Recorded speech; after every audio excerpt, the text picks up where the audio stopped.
Now the serpent was more cunning than any beast of the field which the Lord God had made. And it said to the woman, Has God indeed said, You shall not eat of every tree of the garden? And the woman said to the serpent, We may eat the fruit of the trees of the garden, but of the fruit of the tree which is in the midst of the garden, God has said, You shall not eat it, nor shall you touch it, lest you die. Then the serpent said to the woman, You will not surely die. For God knows that in the day you eat of it your eyes will be opened, and you will be like God, knowing good and evil.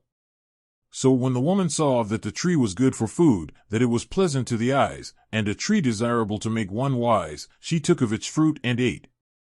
She also gave to her husband with her, and he ate.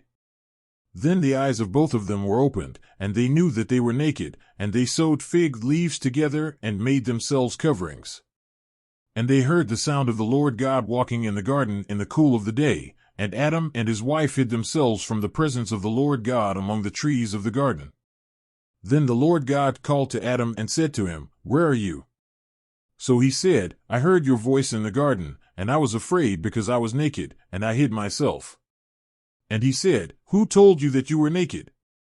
Have you eaten from the tree of which I commanded you that you should not eat? Then the man said, The woman whom you gave to be with me, she gave me of the tree, and I ate. And the Lord God said to the woman, What is this you have done?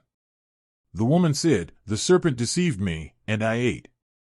So the Lord God said to the serpent, Because you have done this, you are cursed more than all cattle, and more than every beast of the field. On your belly you shall go, and you shall eat dust all the days of your life. And I will put enmity between you and the woman, and between your seed and her seed. He shall bruise your head, and you shall bruise his heel. To the woman he said, I will greatly multiply your sorrow and your conception, and pain you shall bring forth children. Your desire shall be for your husband, and he shall rule over you.